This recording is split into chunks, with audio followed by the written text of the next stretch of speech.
Good morning बेटा, कैसे हैं आप लोग। आज हमें बेटा जी अपना टॉपिक शुरू करना है, नया बड़ा ज़बरदस्त टॉपिक है। टॉपिक नाम बेटा जी यहाँ पे ट्रांसलेशन। इस टॉपिक के हम टुकड़े नहीं कर सकते, मतलब मुझे एक ही वीडियो में इसे ख़त्म करना होगा। तो वीडियो की लेंथ बड़ी हो सकती है थोड़ी सी, बट टॉपिक बड़ा नहीं है। इसमें बहुत ज़्यादा डायग्राम बनेंगे, तो आपको डायग्राम बनाऊंगा तो उसमें थोड़ा सा टाइम लग जाएगा, एंड डायग्राम के थ्रू आपको समझना है। एंड एक चीज़ बता दूं मैं आपको, पेपर में कभी भी ट्रांसलेशन 5 मार्क्स में नहीं आता है। आज तक के इतिहास में तो कभी आया नहीं है और ना कभी आने की संभावना, क्योंकि टॉपिक बहुत ही बड़ा है। बट इसके टुकड़े होते हैं, इसमें कैसे कैसे क्वेश्चन बनते हैं वो मैं आपको साथ साथ बोलूंगा यहाँ पे, कि इस टाइप के क्वेश्चन यहाँ से टॉपिक से आपके सब्जेक्टिव पेपर बनते हैं। ऑब्जेक्टिव में तो कुछ भी आ सकता है, बट सब्जेक्टिव में इसमें से बहुत सारे क्वेश्चन हैं जो बनते हैं और जो आए हुए पेपर में क्वेश्चन, बट वो टुकड़ों में क्वेश्चन आते हैं। तो क्या क्या आते हैं वो बातें मैं आपके साथ साथ करूंगा। तो शुरू करते हैं टॉपिक। एक अच्छा सा टॉपिक है ट्रांसलेशन। पहले मैं आपको पीछे की बातें कुछ रिकॉल करा दूं। आप लोगों ने बेटा जी शुरुआत में एक वर्ड बोला था सेंट्रल डॉगमा, और आपने ये कहा था डीएनए अपने आप को रेप्लिकेट करता है अपनी कॉपी बनाने के लिए, फिर वो अपने आप को एक्सप्रेस करने के लिए आरएनए बनाता है by the process of the transcription. और ये आरएनए जो बनते हैं ये आगे जाके बेटा जी प्रोटीन को बनाएंगे। तो मैं कहूंगा बेटा जी वो प्रोसेस होगा यहाँ पे ट्रांसलेशन। तो मतलब अब आप सोचिएगा कि हमारा जो एमआरएनए है उसके पास जेनेटिक कोड बैठे हुए हैं, और जेनेटिक कोड जो होते हैं वो specific for a kind of amino acid होते हैं। तो मैं कहूंगा अब वो कोडोन एक अमीनो एसिड को लेके यहाँ पे आएंगे और बेटा जी यहाँ पे आपका प्रोटीन बनने का काम होगा। अब एक बात मैं आपको पहले पढ़ा चुका हूं, type of the RNA and their role. तो मैं आपसे रिक्वेस्ट करूंगा वीडियो को यहीं पोज करके बेटा जी आप लोग पहले तीनों टाइप के आरएनए का एक बार स्ट्रक्चर को पढ़ के आओ, एमआरएनए, आरआरएनए और टीआरएनए। बिकॉज जब मैं दोबारा तो बातें करूंगा नहीं उन आरएनए के यहाँ पे, बट पहले मैं तीनों आरएनए की बात को समझ, क्योंकि ट्रांसलेशन को होने के लिए मुझे एक नहीं 3 आरएनए चाहिए। आपको मैं याद दिला दूं बेटा जी, टीआरएनए ट्रांसफर आरएनए जो कि एक्चुअली अमीनो एसिड को ट्रांसफर करेगा साइटोप्लाज्म से बेटा जी राइबोसोम के पास में। एमआरएनए जिसके पास कोडोन बैठे हुए बेटा जी यहाँ पे, and the rRNA that is the ribosomal RNA, जो कि बेटा जी एक एंजाइम का काम भी करता है, जो स्ट्रक्चरल कंपोनेंट भी काम करता है, जो राइबोसोम को भी बनाएगा और अमीनो एसिड के बीच में पेप्टाइड बॉन्ड को भी बनाएगा। सब बातें मैंने आपके साथ में टाइप ऑफ आरएनए में की थी। तो कोई नहीं, एक बार आपसे रिक्वेस्ट है कि अपनी नोटबुक को खोलेगा, पीछे का रिवाइज कीजिएगा। Type of RNA that is mRNA, rRNA और टीआरएनए का एक बार स्ट्रक्चर को देख लो, ताकि हमें यहाँ पे दिक्कत ना आए कुछ यहाँ पे। ठीक है, चलिएगा टॉपिक को शुरू करते हैं। मेरी आज की हेडिंग है बेटा जी टॉपिक के यहाँ पे ट्रांसलेशन।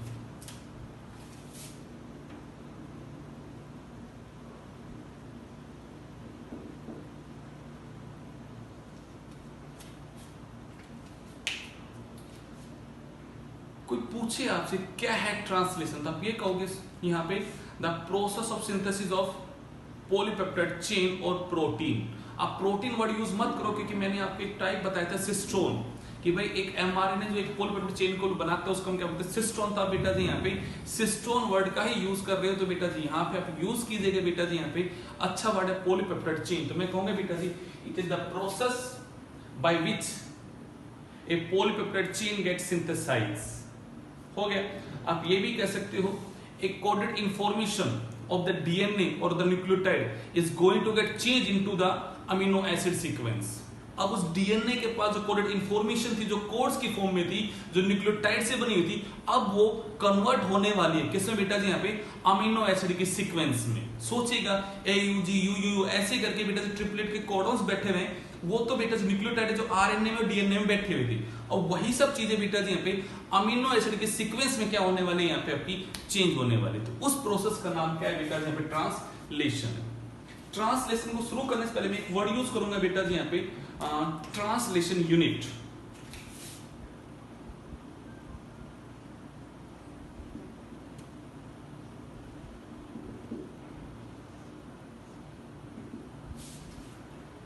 अब ये क्या है, आप लोगों को अगर याद है मैंने एक वर्ड यूज किया था ट्रांसक्रिप्शन यूनिट।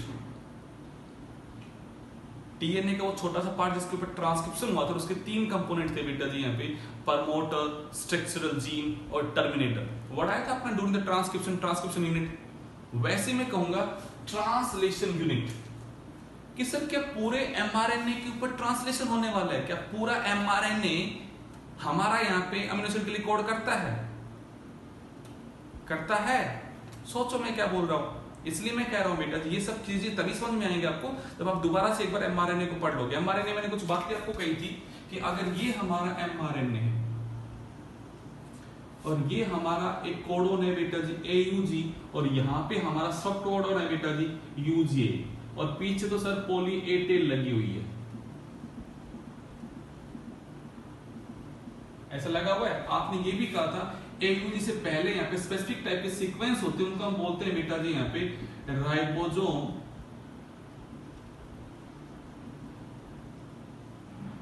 बाइंडिंग सीक्वेंस, और ये है बेटा जी 5' और ये है बेटा जी यहाँ पे 3'।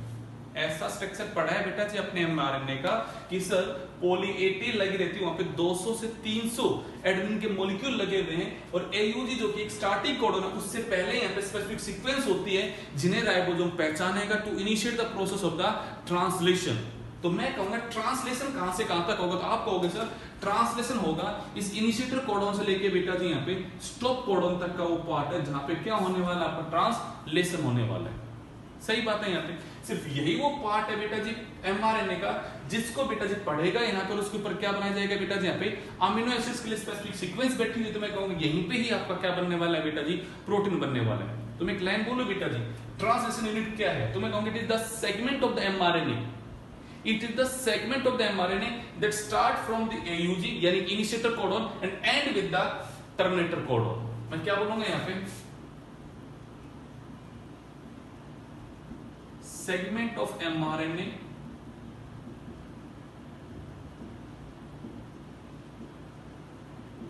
that start with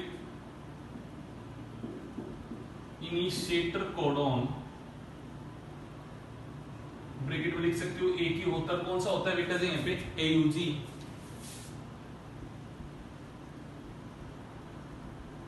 and end with stop codon।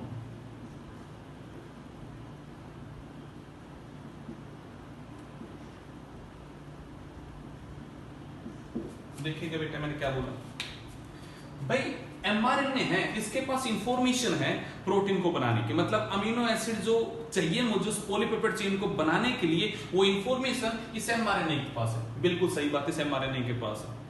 But मेरे भाई ये इनिशिएटर कोडॉन से पहले कुछ ऐसे सीक्वेंस बैठी हुई जो राइबोसोम जो कि प्रोटीन की फैक्ट्री है वो पहचानेगा कि भाई मुझे कहां जाके बाइंड होना है, मुझे कहां से प्रोसेस को शुरू करना है। तो इससे पहले तो वो सीक्वेंस होती है जिन्हें राइबोसोम पहचानता है to initiate the process of the translation. And stop codon के बाद आपने कहा था पॉली ए टेल होती है जो बेटा जी यहाँ पे आपकी आपने कहा था प्रोटेक्शन में हेल्प करवाती है यहाँ पे आपकी, जो कि आपने कहा था पोस्ट ट्रांसक्रिप्शन जब चेंजेस आते हैं उस टाइम पे बदलाव के तौर पे बातें होती है। याद कोई सब बातें हमने पढ़ी है बेटा जी यहाँ पे, कोई बातें यहाँ पे। तो मैं कहूंगा सिर्फ ट्रांसलेशन कहां से कहां तक होगा, AUG कोडॉन से लेके UGA यानी कि स्टार्टिंग कोडॉन से लेके स्टॉप कोडॉन के बीच में जो सेगमेंट बच गई बेटा जी वहीं पे सिर्फ क्या होने वाला, ट्रांसलेशन होने वाला। तो मैं कहूंगा यही सिर्फ सेगमेंट क्या कहलाएगी यहाँ पे, ट्रांसलेशन की यूनिट कहलाएगी। तो मैंने डेफिनेशन बोली बेटा जी यहाँ पे segment of the mRNA that start with the initiator codon and and with the stop codon, यही सिर्फ सेगमेंट क्या है बेटा जी यहाँ पे ट्रांसलेशन की यूनिट है, बाकी हमारे ट्रांसलेशन यूनिट में नहीं काउंट होता है। ठीक है, अब एक वर्ड आता है सर फिर ये क्या कहलाएंगे, ये फिर क्या कहलाएंगे, तो मैं कहूंगा बेटा ये कहलाएगा UTR। अब UTR क्या होता है, अनट्रांसलेटेड रीजन। अब आपके पेपर में आए एक नंबर में question, what do mean bye UTR, question लिख सकते हो आप साथ में, what do mean bye UTR, UTR क्या है, तो क्या कहोगे यहाँ पे, it is the untranslated region of the mRNA, untranslated region of mRNA that is present upstream to the initiator codon at 5' and downstream to the stop codon at 3rd end of mRNA। देखो आपके सामने जो मैंने दिखाया मैंने उसी को बोला कि भाई इस AUG कोडोन से पहले अपस्ट्रीम, ये वर्ड यूज किए हैं बेटा आपने, अपस्ट्रीम डाउनस्ट्रीम वर्ड कोई वर्ड नए वर्ड नहीं है बेटा, कंफ्यूज नहीं होना है आपको। तो मैंने कहा बेटा AUG कोडोन से पहले ये जो सीक्वेंस है जो 5वें एंड पे है यहाँ पे, और टर्मिनेटर कोडोन और स्टॉप कोडोन के बाद जो थर्ड एंड पे जो भैया जी रीजन बच गया mRNA का, वो क्या है यहाँ पे आपका UTR है। वो क्या है यहाँ पे untranslated region है of the mRNA that is present upstream to the initiator codon that is at the 5 end and downstream to the stop codon at the third end of the mRNA। ये वाले जो reason बच गया बेटा वो क्या है यहाँ पे आपका UTR है। तो आपके लिए ये भी आंसर तैयार हो गया। आप कह सकते हो सर ये वाला पोर्शन और ये वाला पोर्शन जो है वो हमारा UTR है। एक छोटे छोटे वर्ड क्लियर होते हैं आपके यहाँ पे। UTR क्या है, ट्रांसलेशन की यूनिट क्या है, ये वर्ड क्लियर होते हैं बेटा जी आपके यहाँ पे। चलिए कोई दिक्कत हो तो बोलो यहाँ पे। हो गया, चलिए अब अगले पार्ट में आते हैं। सर अब यहाँ पे ट्रांसलेशन होगा कैसे, हम मैकेनिज्म के अंदर चलते हैं। ये तो 2 वर्ड थे जो हमने समझने थे यहाँ पे। अब कोई पूछे आपसे ट्रांसलेशन सर हेल्प कौन करता है, तो मैं कहूंगा वहां पे हेल्प करेगा mRNA क्योंकि उसके पास कोडोन्स बैठे हुए, tRNA जो कि स्पेसिफिक है for the kind of the amino acid को वो ट्रांसफर करेगा अमीनो एसिड को साइटोप्लाज्म से, कहां बेटा जी आपका यहाँ पे राइबोसोम के पास में। एंड rRNA जो कि structural and catalytic in the action है, जो राइबोसोम को बनाने का काम करेगा बेटा जी, और क्या करेगा यहाँ पे आपका peptide bond between the amino acid को फॉर्म करने का काम करेगा। तो अभी बेटा जी आप लिख लीजिएगा रिक्वायरमेंट फॉर द ट्रांसलेशन।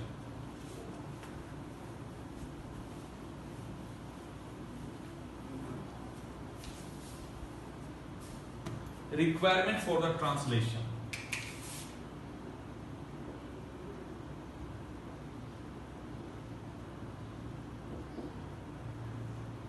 इसके लिए क्या क्या चाहिए मुझे, तो मैं कहूंगा पहली चीज बेटा जी मुझे चाहिए यहाँ पे mRNA that have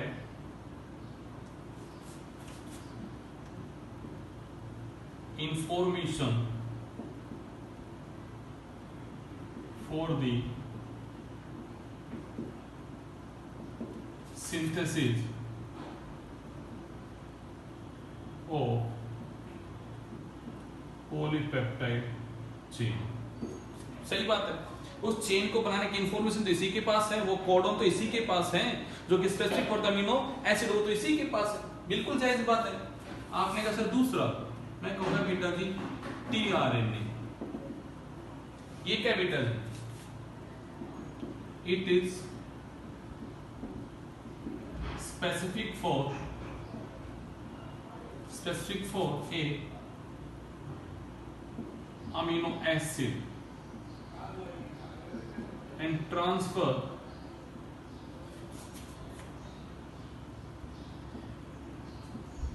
amino acid from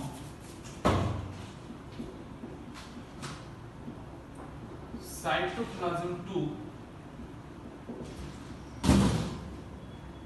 ribosome. ठीक है, अब एक वर्ड को बताइएगा मुझे, अगर आप क्लास में होते तो मैं आपसे पूछता ये मैंने क्या लिखा है, क्या इस वर्ड को समझ पा रहे हो पीयूष?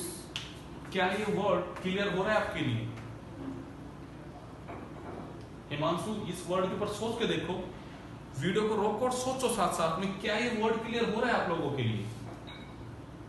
अगर आप लोग को tRNA का स्ट्रक्चर याद है, चलो मैं याद दिला देता हूं आपको, क्योंकि आप लोग पीछे का चीजें बहुत जल्दी भूल रहे हो बेटा जी। यहाँ पे आपने ऐसा कुछ स्ट्रक्चर पढ़ा था बेटा जी यहाँ पे रिगार्डिंग टू द tRNA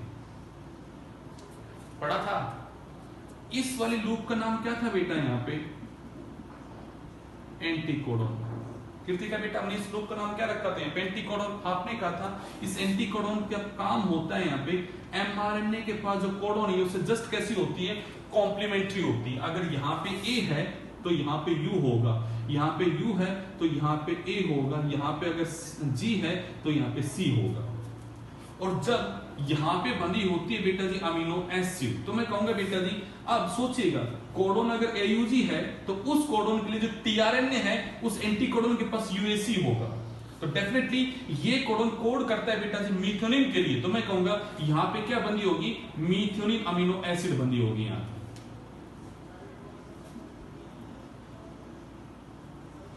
खुशी यहाँ पे क्या बनी होगी, मीथियोनिन अमीनो एसिड बैठी है। इसका क्या मतलब है भाई, मीथियोनिन अमीनो एसिड उसी टीआरएनए के साथ बनेगी जिस टीआरएनए के एंटीकोडन लूप में बेटा जी यूएसी होगा, हाँ या ना। सोचो यहां पे अगर कोडोन जी होता, यहां पे अगर कोडोन ट्रिपल जी का होता तो क्या ये कोडोन यहां पे आके बाइंड कर सकता है? नहीं कर सकता। क्यों नहीं कर सकता? बिकॉज भाई ये जो ट्रिपल जी है ये तो बेटा जी ग्लाइसिन के लिए कोड करता है, यहां पे आपका ये डिफरेंट अमीनो एसिड के लिए कोड करता है, बट ये टीआरएनए जिसके पास यूएसी है उसके साथ तो मीथियोनिन बंधा हुआ है। तो मतलब जब ट्रांसफर किया जाएगा अमीनो एसिड को तो ऐसा नहीं है ना कोई भी टीआरएनए के बन जाएगा बेटा जी, tRNA according to the genetic code आएंगे ना पल्लवी, जेनेटिक कोड के अकॉर्डिंग क्या आएगा बेटा जी, यहाँ पे टीआरएनए आएगा, और जेनेटिक कोड के अकॉर्डिंग अगर टीआरएनए आएगा तो टीआरएनए और जेनेटिक कोड में क्या होनी होगी बेटा जी, मैचिंग का होना बहुत ही जरूरी है। तो मैचिंग कहाँ होगी, एंटी कोडोन में बेटा जी, यहाँ पे कोडोन के अंदर क्या होनी है बेटा जी, यहाँ पे मैचिंग होना जरूरी है। कोडोन में किसमें बेटा, यहाँ पे एंटी कोडोन में अगर मैचिंग होना जरूरी तो मैं कहूंगा इसका मतलब इस एंटी कोडोन के अकॉर्डिंग वहां पे क्या बैठी होगी, आपकी स्पेसिफिक अमीनो एसिड बैठी होगी। एंटी कोडोन जो होगा बेटा जी ये कॉम्प्लीमेंट्री टू द कोडोन होगा, ये एंटीकोडोन जो होगा बेटा वो कॉम्प्लीमेंट्री टू द कोडोन होगा। तो देखिएगा इस तरह का होना जरूरी है, हाँ या ना। लॉजिक सेट हो रहा है दीपेश, जो मैंने लाइन लिखी उस लाइन का मतलब समझ में आ रहा है। मैंने कहा यहाँ पे tRNA it is specific for amino acid, ऐसा नहीं है कि एक ही टीआरएनए से कोई भी बाइंड कर लेगा, नहीं मेरे भाई, जैसा उसका एंटीकोडोन जिस कोडोन को लेके कॉम्प्लीमेंट्री है वही अमीनो एसिड वहां के क्या होने वाला है बेटा जी, यहाँ पे बाइंड होने वाला है। आई होप आपके वर्ड्स समझ में आ गया होगा। चलिएगा अब और क्या, मैं कहूंगा और क्या चाहिए आपको बेटा जी, अब आपको चाहिए बेटा जी यहाँ पे थर्ड चीज, उसका नाम होता है बेटा जी rRNA. It is structural and catalytic in action.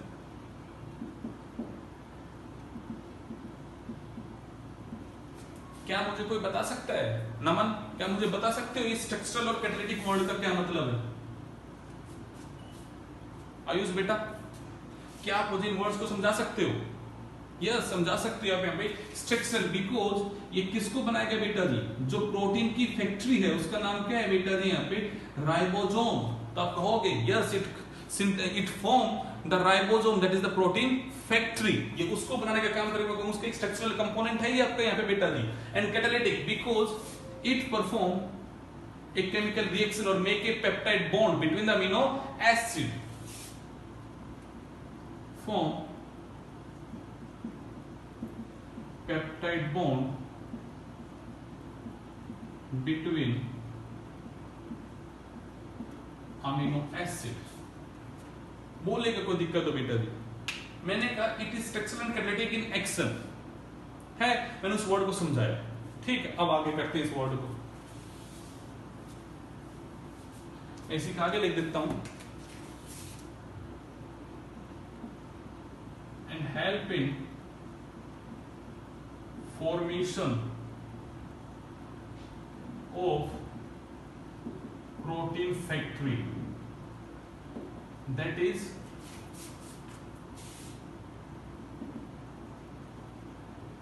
ribosome and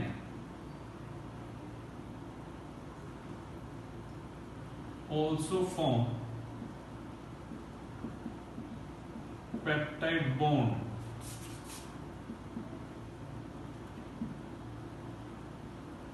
between amino acid, that's it. ये तीन हमारी रिक्वायरमेंट होगी। चौथी रिक्वायरमेंट बेटा जी आपको प्रोटीन की फैक्ट्री चाहिए, दैट इज राइबोसोम की रिक्वायरमेंट आपको यहाँ पे, ठीक है। तो आप ये कहोगे बेटा जी राइबोसोम के लिए क्या बोलोगे यहाँ पे, it is the protein factory where protein get synthesized। हो गया, ये हमारी रिक्वायरमेंट चाहिए, बट क्या बस यही चाहिए या कुछ और भी चाहिए हमें, क्या लगता है साक्षी बेटा? यही चाहिए हमें, कुछ और भी चीज चाहिए, और भी चाहिए, क्या चाहिए उनकी बातें करते हैं। ये चार चीजें हो गई, गुड। अब आती है और अच्छी बातें और क्या चाहिए हमें यहाँ पे? हमें चाहिए एक और एंजाइम बेटा। उस एंजाइम का नाम क्या है?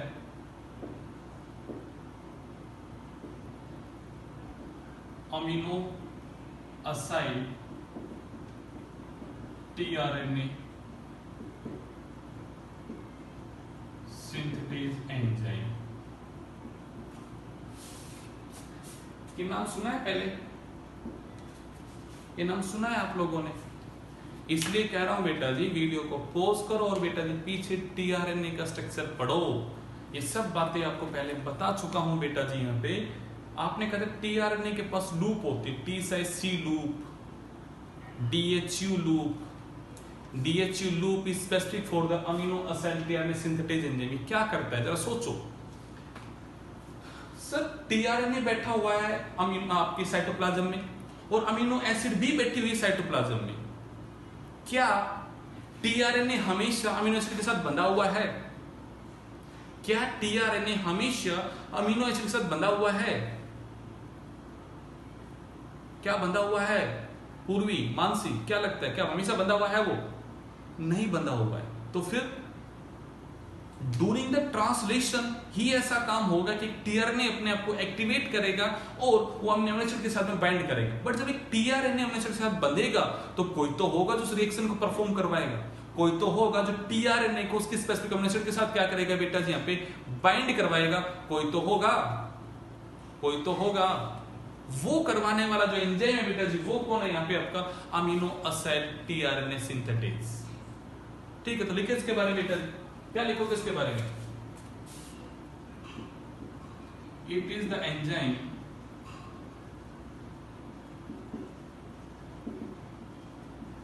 That help in activation of tRNA और amino acylation of tRNA, that is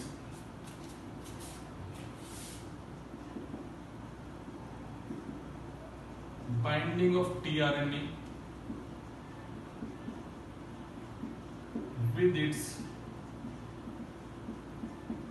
specific amino acid। Point आपके सामने है, बस कुछ वर्ड मैंने यूज कर दिए बेटा जी यहाँ पे। अमीनो असाइलेशन ऑफ टीआरएनए बन गया क्वेश्चन आपके लिए, बन गया क्वेश्चन। देव यही एक क्वेश्चन है।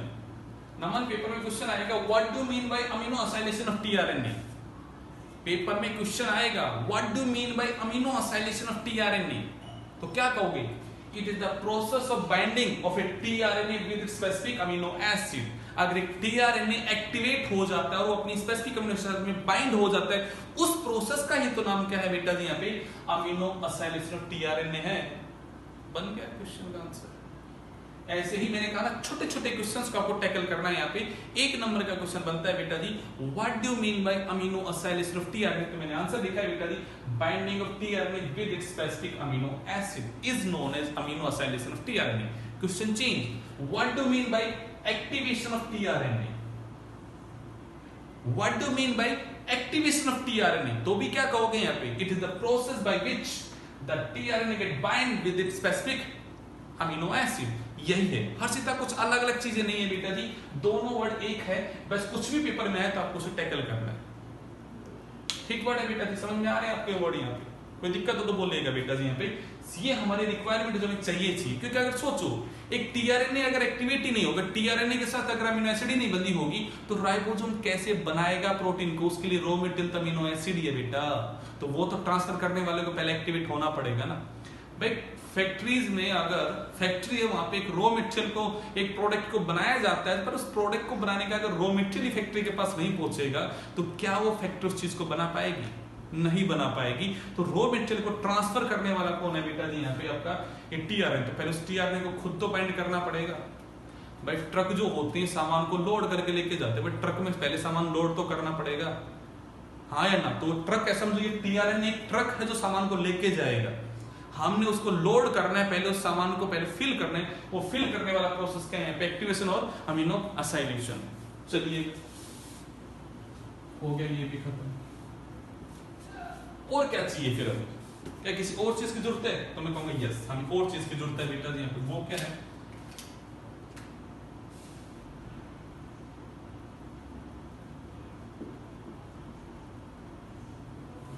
डिफरेंट टाइप के बेटा जी यहाँ पे फैक्टर्स आएंगे और एक्टिवेटर्स आएंगे। आप फैक्टर कह सकते हो, एक्टिवेटर कह सकते हो। तो मैं कहूंगा फैक्टर्स क्या क्या होंगे? तो मैं कहूंगा बेटा जी यहाँ पे होंगे initiation factor that help in initiation of process of translation। लिख देता हूं यहां पे initiation factor help in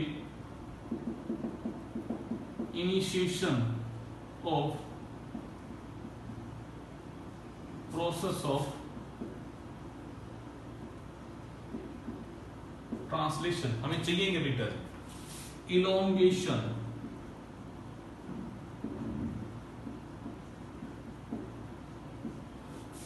help in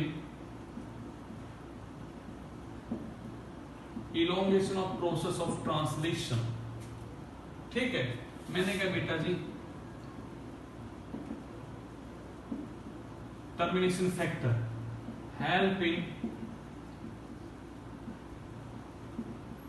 termination of process of translation। गरिमा जी जैसा नाम है वैसा ही वो काम कर रहा है। इनिशिएशन में हेल्प करेगा, इलोंगेशन फैक्टर इलोंगेशन में हेल्प करेगा, टर्मिनेशन टर्मिनेटर में हेल्प करेगा। That's it. हम ये डिफरेंट फैक्टर आप कहोगे सर ये क्या क्या फैक्टर है? जब प्रोसेस पढ़ेंगे उसके साथ उनके नाम लिखेंगे और आपको समझाएंगे आप उनकी चीजों के बारे में। जब हम प्रोसेस शुरू करेंगे तो हम एक एक प्रोसेस के अंदर हेल्प करेंगे कि ये कैसे कैसे बात हो रही है यहाँ पे, तो उनकी बातें हम करेंगे यहाँ पे आपके साथ। कोई दिक्कत बोलिएगा। हो गया पास? चलो अब और क्या चाहिए हमें? तो मैं कहूंगा बेटा जी देखिएगा हमें राइबोसोम्स की यूनिट्स को अलग अलग करने से जोड़ने के लिए हमें एक आयन की जरूरत पड़ेगी। और आयन कौन होगा बेटा जी यहाँ पे आपका? सॉरी ये छठा था, 7th लिखोगे बेटा जी we require magnesium ion.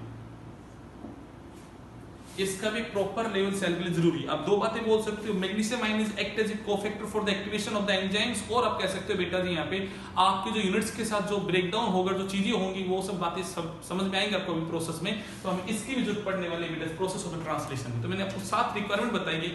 mRNA चाहिए आपको, tRNA चाहिए आपको, rRNA चाहिए आपको, राइबोसोम चाहिए आपको बेटा जी यहाँ पे, डिफरेंट अमीनो एसिड एंजाइम चाहिए आपको, यहाँ पे फैक्टर्स चाहिए अलग अलग बेटा जी यहाँ पे, और आपको यहाँ पे मैग्नीशियम की आयन चाहिए। ये हमारी सब रिक्वायरमेंट है for the process of the translation. चलिए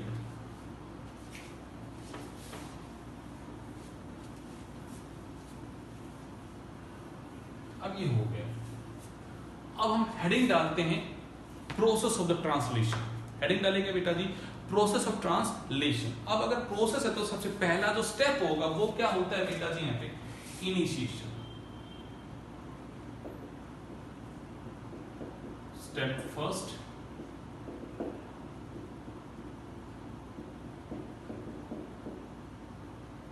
इनिशिएशन ऑफ ट्रांसलेशन। हमें सर प्रोसेस को शुरू करना है, तो जब इनिशिएशन होता है तो सबसे पहला काम क्या होगा? अब मैं आपको बता दूं बेटा जी, पेपर में आता है और आया हुआ है, explain the initiation of translation. ये 5 नंबर का क्वेश्चन बन जाएगा बेटा। सिर्फ यहाँ पे इनिशिएशन को आपको समझना है कि इनिशिएशन में क्या होता है। ठीक है, तो सबसे पहला इसका स्टेप क्या होता है? मैं इसके 2 टुकड़े करूंगा बेटा जी।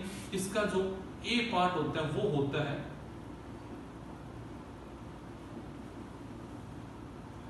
चार्जिंग ऑफ tRNA, और वर्ड यूज कर लो एक्टिवेशन ऑफ tRNA, और वर्ड यूज कर लो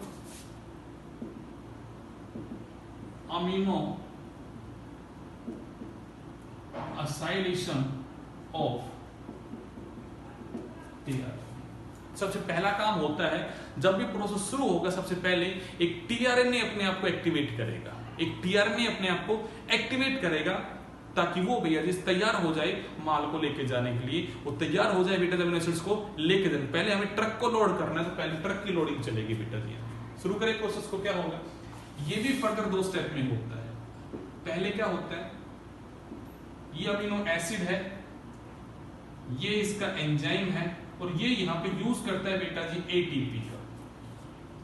एंड उसके अंदर क्या होता है, अमीनो एसिड जो होती है it get bind with the enzyme. और मैं कहूंगा ऐसा ना हो कि यहाँ पे वर्ड होता है, ये एटीपी टूटता है तो बन जाता है बेटा जी एएमपी, इसके साथ बंधी है बेटा जी अमीनो एसिड, और यहां बंधा हुआ बेटा जी एंजाइम। और मैं कहूंगा इस तरह से यहाँ पे एक पायरोफॉस्फेट बाहर निकल गया। देखिए कि मैंने क्या किया, आप लोगों ने एंजाइम वर्ड पढ़ा है तो क्या होता है, enzyme get bind with the substrate and form the enzyme substrate complex. एक एंजाइम जब भी किसी रिएक्शन को परफॉर्म करवाता है तो वो वहां पे क्या करता है बेटा जी, यहाँ पे पहले अपने सबस्ट्रेट के साथ में बेटा जी यहाँ पे कॉम्प्लेक्स बनाता है। मैंने वैसा ही काम आपको करके दिखाया है।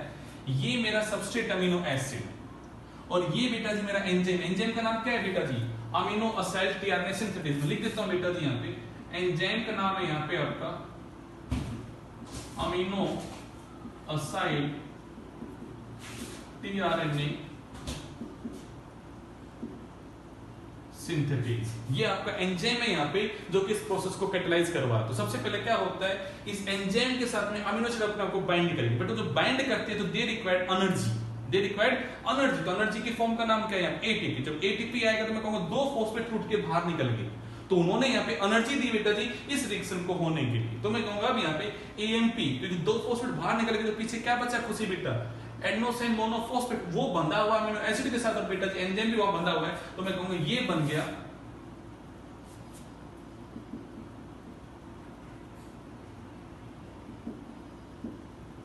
Enzyme substrate complex. ये पहला काम हुआ है। अब क्या होगा सर, सेकंड स्टेप होगा, एएमपी के साथ में आपका अमीनो एसिड बंधा हुआ था और यहां बंधा हुआ था हमारा एंजाइम। सर अब आएगा हमारा टीआरएनए। तो चलिए मैं स्पेसिफिक बातें करता हूं आपके साथ में टीआरएनए। तो आपके लिए मैं एक छोटा सा डायग्राम बना देता हूं टीआरएनए का।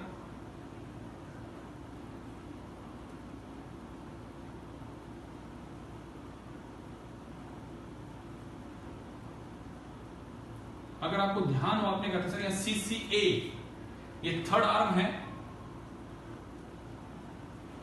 ये हमारे आर्म का नाम था अडप्टर आर्म। इसलिए कह रहा हूं डायग्राम को पीछे पलट के देखो टीआरएनए क्या है, क्योंकि वही तभी आपकी हेल्प करेगा। आपने ये पढ़ा था टीआरएनए का स्ट्रक्चर। ये बेटा इसकी 5 आर्म थी, ये उसकी क्या है यहाँ पे थर्ड आर्म है बेटा जी यहाँ पे, और थर्ड आर्म के ऊपर क्या लगा हुआ है आपके यहाँ पे OH लगा हुआ है। ये हमारा टीआरएनए है, हाँ या ना। अब क्या होता है उसको जरा देखिएगा। ये हमारा जो टीआरएनए जनाब है,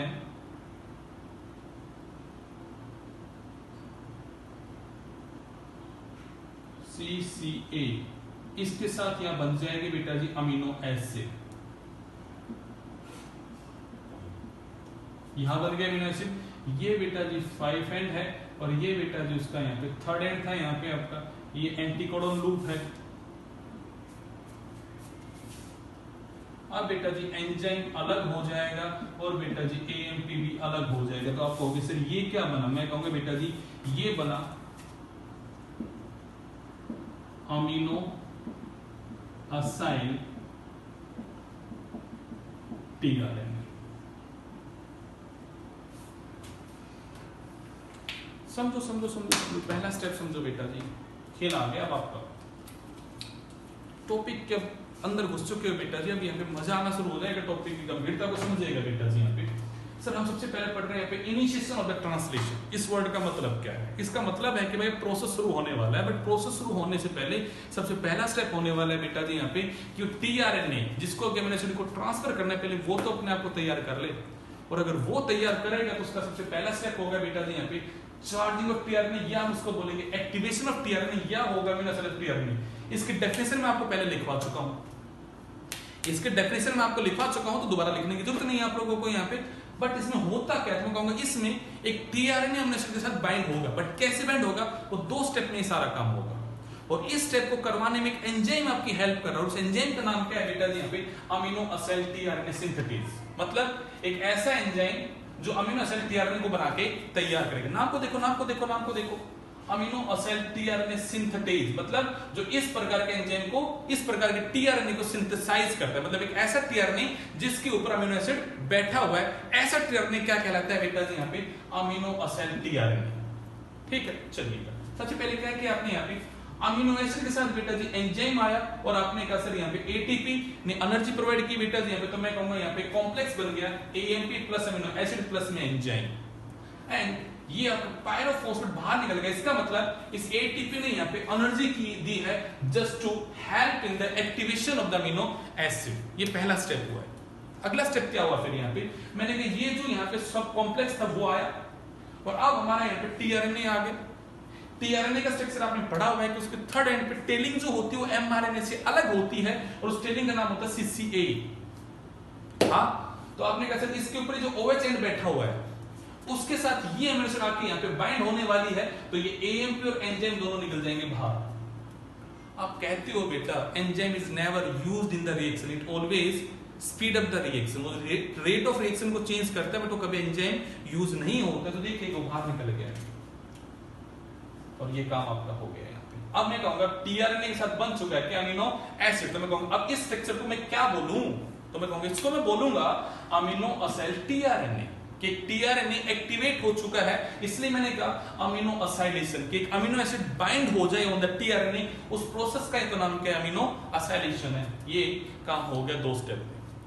कोई पूछे आपसे क्या ये काम एनर्जेटिक है या फिर ये अपने आप होता है, आप कहोगे it is energy requiring process. आपके सामने आंसर है बेटा जी, एटीपी की प्रेजेंस में सारा काम हो रहा है, एटीपी की प्रेजेंस में सारा काम हुआ, तो यस आप कह सकते हैं यहाँ पे ATP is required in the activation of the amino acid और the activation of the tRNA के लिए आपको एनर्जी सप्लाई करनी पड़ेगी यहाँ पे, जो कि आपको मैंने रिएक्शन में यहाँ पे दिखाई। It is a highly energetic process, ये एनर्जी लेने वाला प्रोसेस अपने आप नहीं होगा। It's a endothermic reaction, not a exothermic reaction, it is a endothermic, energy का यूज करता है बेटा जी रिएक्शन में। ठीक है, चलिए अब हो गया ये काम, ये पहला स्टेप हो गया हमारा।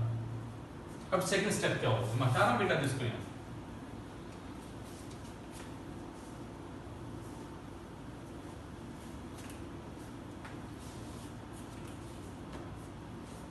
सेकंड स्टेप क्या होता है, वो होता है बी स्टेप यहां पे जो होगा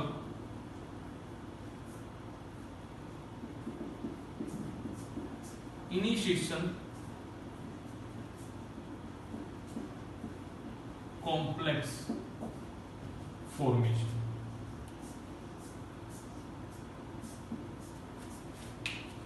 इनिशिएशन कॉम्प्लेक्स फॉर्मेशन, अब ये क्या है, अब देखिएगा क्या क्या चीजें हमारे पास है। सर ये हमारा एमआरएनए है, ये एमआरएनए की पॉली ए टेल है, ये सर उसका थर्ड एंड है, ये सर उसका 5 एंड है जिसपे कैफीन भी हो रही है, और ये उसके ऊपर राइबोसोम बाइंडिंग साइट पड़ी हुई है, हमारा एमआरएनए जो मैसेज को लेके आ गए। एंड सर हमारी ये प्रोटीन की फैक्ट्री है,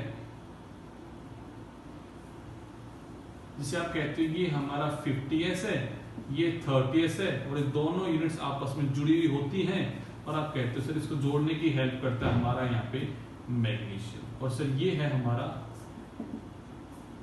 राइबोसोम, और मैं कौन से की बात कर रहा हूँ यहाँ पे 70S की बात कर रहा हूँ। मैंने बार बार आपको बातें बोली, उन बातों को दोबारा दोहरा देता हूँ। हम यहाँ पे जो भी प्रोसेस डिटेल में पढ़ रहे हैं, चाहे हमने रेप्लिकेशन को पढ़ा, चाहे हमने बेटा यहाँ पे ट्रांसक्रिप्शन को पढ़ा, और हम ट्रांसलेशन पढ़ रहे हैं, हम सब यहाँ प्रोकैरियोटिक सेल का पढ़ रहे हैं। किसका पढ़ रहे हैं बेटा, प्रोकैरियोटिक सेल का पढ़ रहे हैं। यूकैरियोटिक सेल में कुछ अलग हो जाती चीजें, तो वो अलग होती है, उनकी बातें मैं साथ साथ में की है यहाँ पे, बट यहाँ बता दूं कि हम यहाँ बातें किसकी कर रहे हैं बेटा जी, यहाँ पे आपके साथ प्रोकैरियोटिक सेल में, तो मैंने यहाँ पे लिखा 70S राइबोसोम, मैंने 80S नहीं लिखा है बेटा, मैंने 70S लिखा, यानी कि प्रोकैरियोटिक सेल के राइबोसोम की बातें कर रहे हैं। ये सब चीजें यहाँ बैठी हुई है। अब प्रोसेस शुरू कैसे होगा, ठीक है, पर मैं पहले एक बार राइबोसोम का आपको थोड़ा स्ट्रक्चर में और कुछ बारीकी की बातें बताता हूँ। आपके राइबोसोम के स्ट्रक्चर को समझना पहले,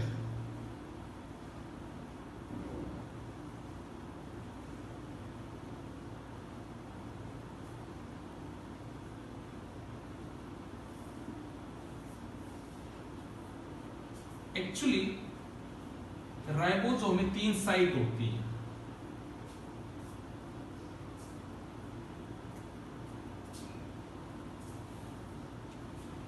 राइबोसोम में 3 साइट होती है बेटा जी।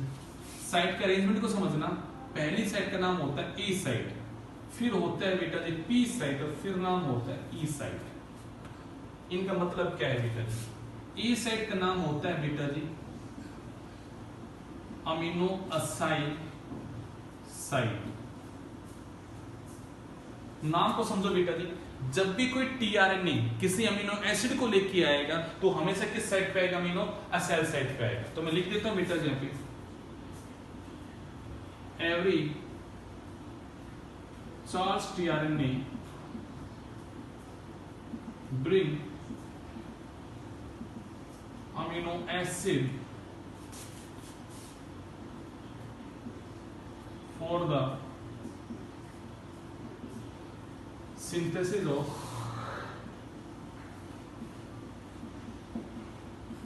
polypeptide chain on A site। देखो यहाँ पे एवरी टीआरएनए जो भी चार्ज टेन को ब्रिंग करेगा अमीनो एसिड को लेके आएगा for the synthesis of the polypeptide chain on the A site, हमेशा वो ए साइट पे लेके आएगा। अब यहाँ पे एक छोटा सा पॉइंट और लिख देता हूँ यहाँ पे आपके लिए, accept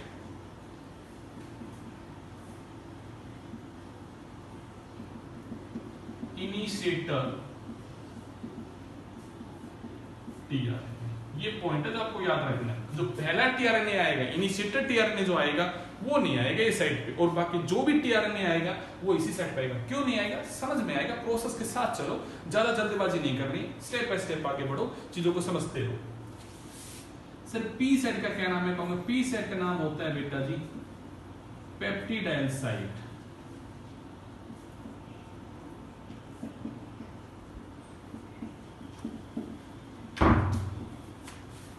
It is the site where peptide bond between the amino acid get formed.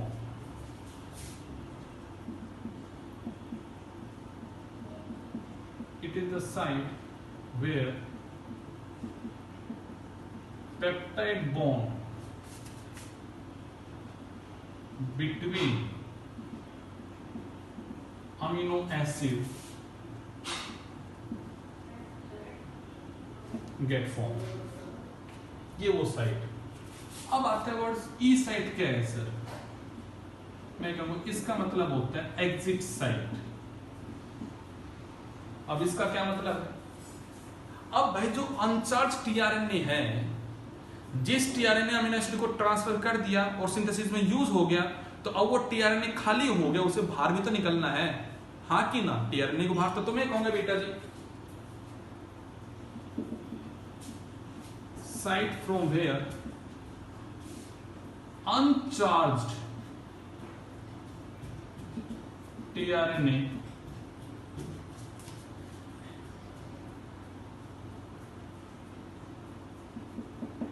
exit from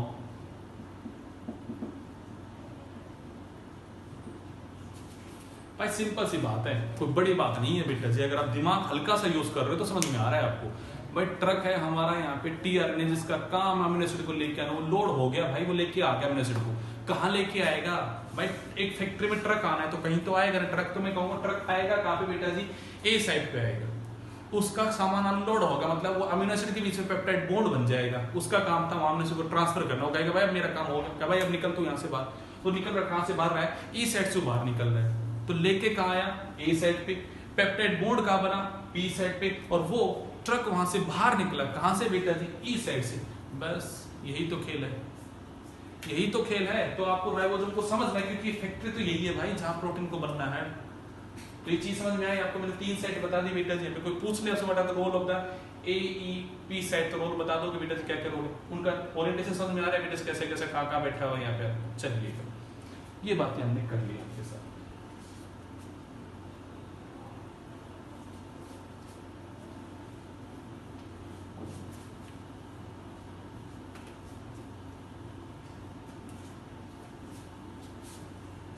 अब देखो बेटा जी, अच्छा एक बात और याद रखना है, ये जो साइट्स होते हैं they are present in the larger sub unit, that is the 50s में बैठी हुई है। बट अब जब मैं डायग्राम बनाऊंगा तो मैं हाइपोथेटिकली मान के चलूंगा कि अगर वो 15 में बैठी तो कहां बैठी होगी, तो हम 30 में उसको हाइपोथेटिकली मान के चलेंगे। मैं बता रहा हूं दोबारा से, इस बात को लिख लेना चाहिए यहाँ पे।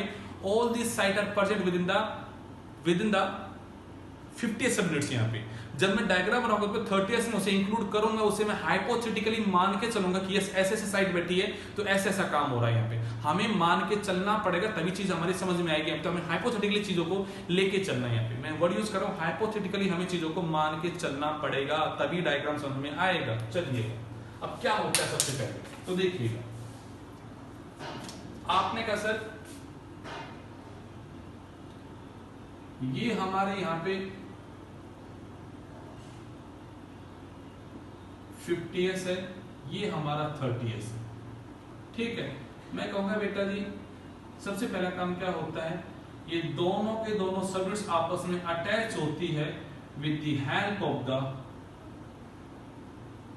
Magnesium ion. ये बातें अपनी 11th क्लास में पढ़ी है बेटा। सबसे पहला काम होता है सेल के अंदर magnesium level get decrease. Magnesium का लेवल क्या होगा सेल में बेटा जी, यहाँ पे डिक्रीज होगा। Magnesium level get decrease within the cell. Cell में क्या होगा, डिक्रीज होगा। तो क्या होगा बेटा, आपने कहा सर ये 50s वाले जो जनाब हैं वो अलग हो गए और 30s वाले जो जनाब हैं वो अलग हो गए,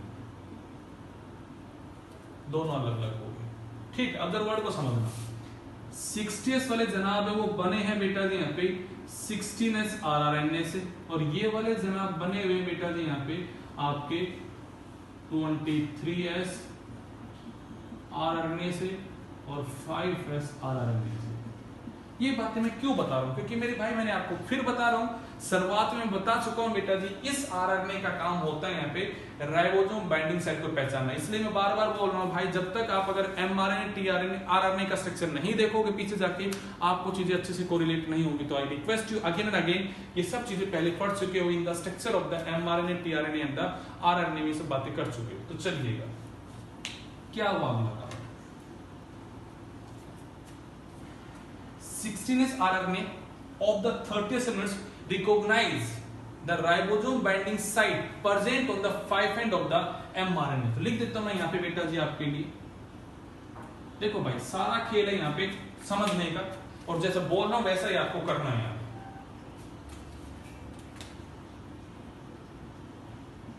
16s RNA recognize ribosome binding site present on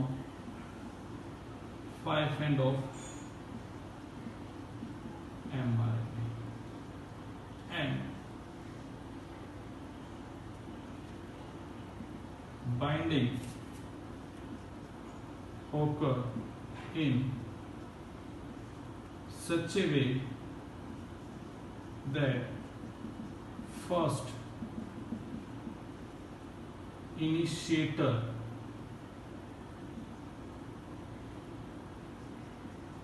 codon come on P site। ये सब इसलिए लिख रहा हूं ताकि आपके नोट्स आराम से बन जाए मेरे भाई, और आपको दिक्कत ना आए, क्योंकि बड़ा इंपॉर्टेंट टॉपिक है बेटा जी। कहानी को समझो, कहानी क्या बताई मैंने भाई। अब इस जनाब का काम है, मैं अगर डायग्राम यहां और बना दूं आपके लिए कि भाई ये हमारा एमआरएनए का 5' एंड है और ये उसकी पॉलीटेल जुड़ा हुआ बेटा जी 3rd एंड। अब ये जनाब इस पे घूमेगा और इस भाई साहब का काम है यहाँ पे आइडेंटिफाई कर लेना, किसको बेटा जी, राइबोसोम बाइंडिंग साइट को, जो कहां प्रेजेंट है बेटा जी 5' end ऑफ द एमआरएनए पे है। ये भाई साहब इन साइट्स को पहचान, मान लेते हैं यहाँ पे हमारा एयूजी बैठा हुआ है, तो वो इन साइट्स को पहचानने का जो काम करेगा वो कौन करेगा, यहाँ पे बेटा जी आपका 6 RNA करेगा, पहला काम। दूसरा काम, जब ये ऐसा काम करेगा तो इस काम में कुछ ऐसा होगा कि पहला जो साइट, पहला जो कोडन एयूजी वो ए साइट पे नहीं आता, पी साइट पे आता। अब कहोगे सर ऐसा काम क्यों हो, तो मैं कहूंगा इसमें एक चीज और हेल्प करती है। कौन हेल्प करती है बेटा जी, यहाँ पे हमारा इनिशिएशन फैक्टर हेल्प करता है। उसका नाम क्या है बेटा जी, यहाँ पे इनिशिएशन फैक्टर 3rd। ये हमारी हेल्प कर रहा है। कैसे हेल्प कर रहा है बेटा जी, ए साइड को ये ऑक्यूपाई कर लेगा, ए साइड को अगर ये ऑक्यूपाई कर लेगा तो पी साइड ही खाली बचता है। पी साइड के ऊपर कौन आ जाएगा बेटा जी, आपका यहाँ पे पहला कोडन आ जाएगा। तो मैं डायग्राम बना देता हूँ बेटा जी यहाँ पे कि सर ये हमारा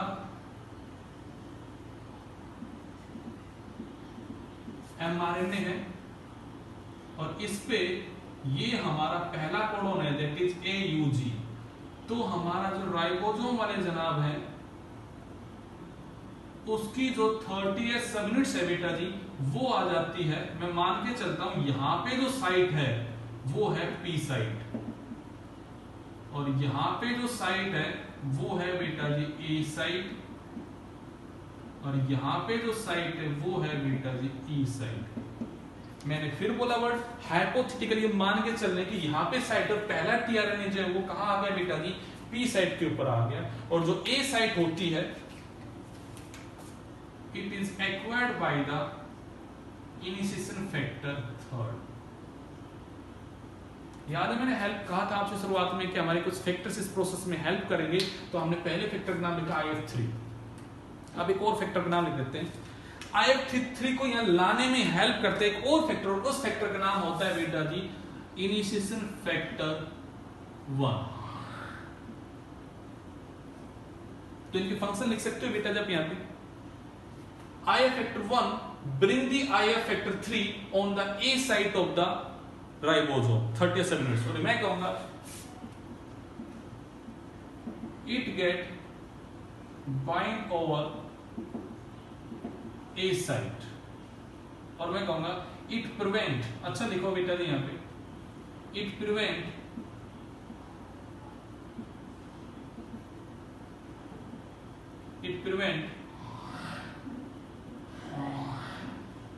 क्या लिखोगे यहाँ पे, चलो ऐसे लिखते हैं यहाँ पे it block A side so that initiator codon that is AUG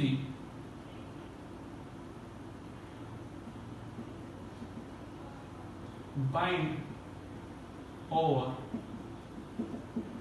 P side. समझो बात को, ये कहानी है। अब क्या होगा, अब भाई टीआरएनए पहले एक्टिवेट हो चुका, अब टीआरएनए आएगा, बट जब टीआरएनए आएगा तो टीआरएनए को एक फैक्टर लेके आएगा, उसका नाम क्या होगा इनिशिएशन फैक्टर 1। तो वो क्या होगा जरा उसको सुनिएगा।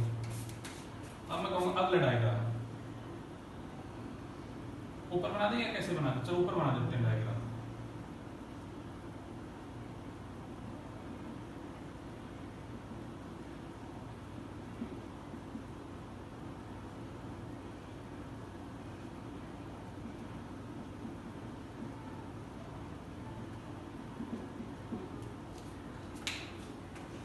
तो आप ये कह सकते हो डायग्राम बन गया सर हमारा यहाँ।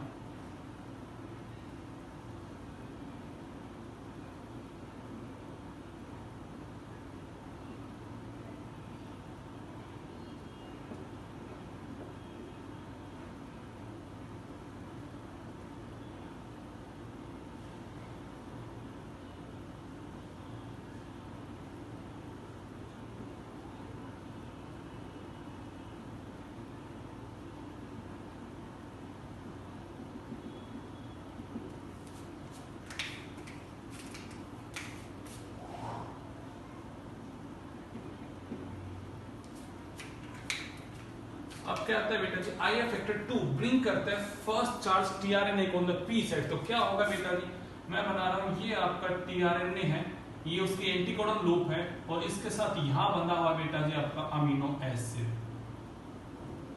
ये मैंने कह दिया बंधा हुआ है अमीनो एसिड। और टीआरएनए का एंटीकोडन जो था उसने कोडन को पढ़ा, वो यहां के हो गया बाइंड हो गया। अब अगला काम क्या होगा, डायग्राम मैंने थोड़े से इधर से उधर बना रहा हूं, डायग्राम को समझते रहना मैं क्या बना रहा हूं बेटा जी। अब आती है बेटा जी यहाँ पे 50th सबयूनिट और सेल में मैग्नीशियम के लेवल क्या होगा बेटा जी आपका यहाँ पे इंक्रीज होगा और बेटा जी ये यहाँ आके बाइंड हो जाएगी 50th सबयूनिट यहाँ पे बेटा जी आपकी, और ये सारे फैक्टर यहाँ से रिलीज हो जाएंगे। तो मैं कहूंगा बेटा जी यहाँ से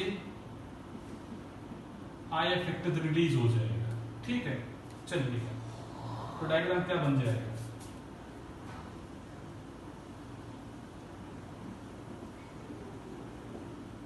ये थर्ड एंड था, ये 5 एंड है, यहाँ पे पहला कोडॉन था AUG, यहाँ बंधा हुआ है बेटा जी आपका tRNA, आपने अभी कहा यहाँ पे सर हमारा बंधा हुआ है, ये हम मान के चल रहे P साइट है, ये हमारी A साइट है, ये हमारी E साइट है, और ऐसे यहाँ आके बन गए हमारा 50s सेगमेंट्स।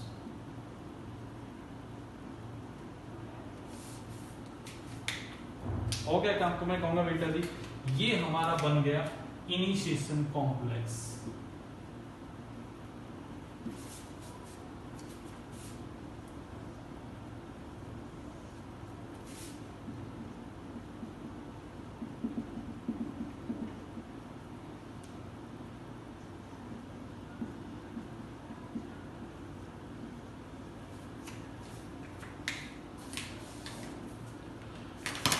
कहानी का पहला अध्याय खत्म हो गया। डायग्राम के थ्रू सारी बात समझनी है बेटा जी, इसलिए मैंने कहा पेपर में सीधा इनिशिएशन ही पास नंबर में आता है, क्योंकि इनिशिएशन में लिखने के लिए बहुत कुछ बातें हैं। आपने सबसे पहले बेटा जी हमें चार्जिंग को समझा था, उसके बाद बेटा जी आपने इनिशिएशन कॉम्प्लेक्स के फॉर्मेशन को समझा। कैसे समझाएं यहाँ पे, ये हमारा राइबोसोम है, ये मैग्नीशियम है, ये हमारा mRNA। सबसे पहले मैग्नीशियम कम हो गया सेल में, दोनों बेटा जी अलग अलग हो। अब इस जनाब का काम था mRNA के ऊपर यहाँ पे जो राइबोसोम बाइंडिंग से बैठी है उनको पहचानना, तो उसने पहचान लिया और वो बाइंडिंग होगी। पर बाइंडिंग कुछ इस प्रकार से होती है कि पहला कोडॉन दैट इज AUG कहाँ पे आता होगा, P साइड पे आता है। अब क्वेश्चन इसमें हेल्प किसने की, इसने हेल्प किया हमारे IF3 ने। उसने एक्चुअली A साइड को ब्लॉक करवा दिया ताकि वहां पे वो आपका कोडॉन आ ही ना सके यहाँ पे, और इसको लेके आने में हेल्प किसने की, IF3 ने हेल्प की। अब IF2 जो है, इनिशिएशन फैक्टर 2 जो है बेटा जी, वो ब्रिंग करेगा फर्स्ट चार्ज tRNA को ऑन द P सेट। वो tRNA को अगर लेके आएगा तो ऐसे देखिएगा tRNA आ गई, ये उसके बेटा P सेट के ऊपर आया, तो उसके एंटीकोडॉन ने उसे पढ़ लिया बेटा जी, यहाँ पे ऐसे वो बन गया। सर अब सेल मैग्नीशियम लेवल इंक्रीज होगा, 50s आ जाएगा, वो ऐसे आके यहाँ पे बाइंड हो जाएगा। इस तरह से बेटा जी यहाँ पे पहला कॉम्प्लेक्स बन गया आपका। ये क्या है, इनिशिएशन कॉम्प्लेक्स। इसी के साथ बेटा जी पहला स्टेप दैट इज इनिशिएशन खत्म हो गया। अब अगला स्टेप जो आएगा वो आएगा इलोंगेशन, जो बेटा जी यहां से ही शुरू करना पड़ेगा मैं यहाँ पे, बट यहां हमारा पहला टॉपिक खत्म होता है। मेरा मन नहीं कर रहा है कि मैं टॉपिक को यहाँ रोकूं, बट क्योंकि लेंथ वीडियो की बहुत ज्यादा बड़ी हो जाएगी, क्योंकि अभी तो हमने सिर्फ एक स्टेप पढ़ा है, बट आगे वाले स्टेप कंपेरेटिव छोटे हैं, क्योंकि मेरे भाई यहाँ पे हमें पहले पूरी प्रोसेस को समझना था। बट चलेगा, मैं बोर नहीं करूंगा आप लोगों को, मैं पहला टॉपिक यही रोक रहा हूँ आपका यहाँ पे। बट मेरी रिक्वेस्ट इस टॉपिक को यहाँ रोकने पे एक कंडीशन है मेरी आप लोगों के लिए। आप कल इस वीडियो को देखने से, जब नेक्स्ट वीडियो आएगा इलोंगेशन और बेटा जी आपका यहाँ पे टर्मिनेशन के ऊपर, तो उसको देखने से पहले अपनी नोटबुक के अंदर जो आपने आज नोट्स बनाए उसको पहले रिवाइज करोगे, और फिर आप शुरू करोगे मेरा वीडियो देखना, जो कि मैं आपके लिए नेक्स्ट डे पे जो वीडियो आएगा उसको देखना। क्योंकि मेरे भाई अब आज मैंने ये पढ़ा है, एक दिन बाद आप इसको पढ़ोगे मेरे भाई तो लिंक टूट जाएगा, चीजों का लिंक टूट जाएगा, टॉपिक समझ में नहीं आएगा। तो मेरे भाई मेरी रिक्वेस्ट है, इस टॉपिक को मैं रोक तो यहीं पे रहा हूं इनिशिएशन पे यहाँ पे, बट आपको कल नेक्स्ट लेक्चर शुरू करने से पहले बेटा जी यहाँ पे इसके नोट्स को पहले रिवाइज करना, एक बार देखना कि सर ने कल क्या पढ़ाया था, ताकि फिर आप उस पर कनेक्टिविटी को सेट कर सको। It's all about today's topic that is initiation of the translation and neat and clean बेटा जी। डायग्राम बनाना, हर एक चीज को लिखना जो मैं लिख रहा हूं बेटा जी। पेपर में आपको एज इट इज कर देना है काम। अगर पेपर में आ जाए इनिशिएशन को एक्सप्लेन करो, तो इससे बेस्ट कोई प्रेजेंटेशन है ही नहीं, इससे बेस्ट नहीं है कुछ भी। ऐसे 2 स्टेप में कर देना है काम को। डायग्राम का खेल है बेटा जी यहाँ पे, डायग्राम तो बायो की भैया जी जान है, वो बनाओगे तभी काम चलेगा। इस तरह से आपको छोटी छोटी बातें करनी है। आपको कोई दिक्कत मेरे बेटा जी, अपना ध्यान रखिएगा, पढ़ते रहिएगा मेरे भाई यहाँ पे। चलिएगा, थैंक यू।